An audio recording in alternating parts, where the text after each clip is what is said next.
get it. So, hello, good morning, everyone. This is Andrew from FameStar International Consultants. I'm very lucky here to have some expert on startup talk about how to immigrate startup visa. So I'll pass it to Lava. Good morning. Thank you, Andrew. I have with me as well GERRY, who is one of our previous ministers of immigration. So thank you for participating in this call, and thank you, Andrew, for organizing this as well. My job here is to help people to make sure that they are properly qualified under the startup visa track. We are looking to help people with their innovative business ideas, and once we go through the process of understanding their businesses, we help them get letter of support through one of the designated organizations, which in this case we're going to be talking about a business incubator. We would like to welcome everyone in here, and we hope to see you in Canada very soon. Meanwhile, Andrew, you had some questions for GERRY. Yes. Right. Hi. Okay. Definitely, I have some really common questions from some friend who is in the program. First one is being, well, the letter of published by IRCC on the successful case for the startup visa during the 2013 to 2017 pilot was actually very low. Has the addition of the business incubator as a designated organization really helped this situation? If it did, how so? GERRY here in Montreal. As you've seen, when the program was first announced, it was a pilot project that the minister of the day and his officials didn't quite know what to do with the program. Along came three very, very talented young men who decided that there was a huge opportunity. Canada did not have a business program that would qualify people for residency. We had the Immigrant Investor Program that I was the creator of some 30 years ago, but that program was slowing down. As a matter of fact, it's in a complete pause or has been canceled for the moment. So we turned around, we said, we received many calls from around the world. How can I take up residency in Canada? And is there a program where I can invest in a business? These gentlemen, they're now called APS, absolute geniuses, put together a program, a product that people can buy and provides them a permanent residence, irrevocable, within a year usually, sometimes a lot less.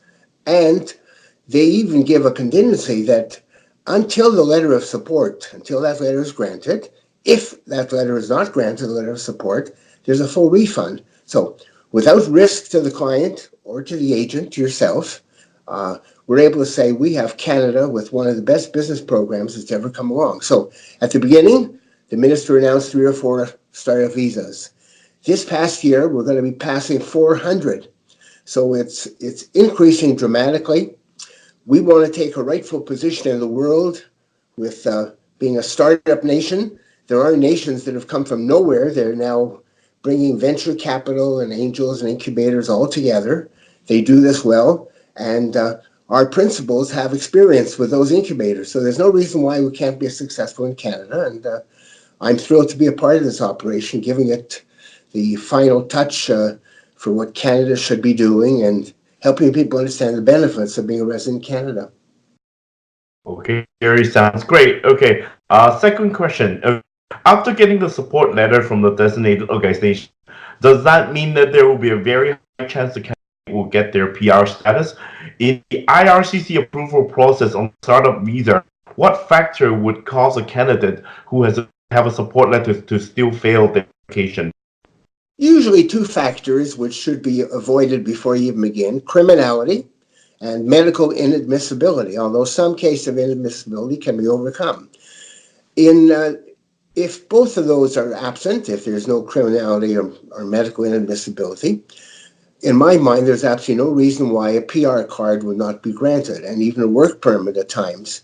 We want the innovation, we want the inspiration, we want people to come here and do those things, and the record is pretty clear that we found organizations that are capable of putting this together, and for what I've seen, it's a can't miss. Now, we've seen chapter and verse. I've been involved with the team about a year now, and month in and month out, cases are being approved, businesses are being started, some on websites, some have a revenue stream already, and almost all of them I'd be prepared to invest in myself. But of course, the gentlemen are doing that themselves. So, but I'm saying it's a very exciting part of the business. Okay.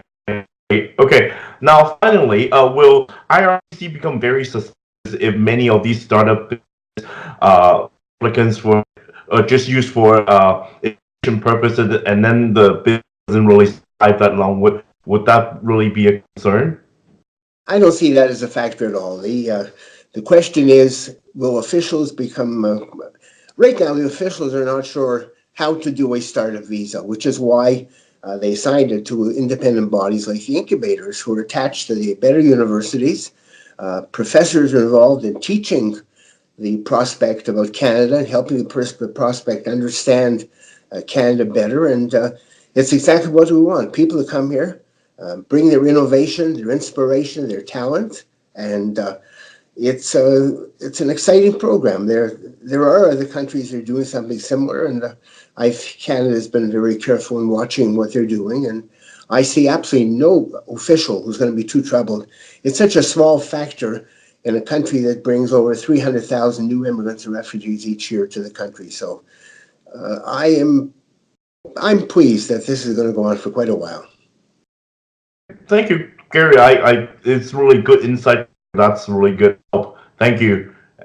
You're very welcome. Now, I'm always available. I'm here to help people wherever they are. I'm on WeChat, of course, and through Skype call and other mediums. So any folks that like to get a better feeling of either Canada, its business opportunities, and other factors that may be on their mind, from healthcare to education.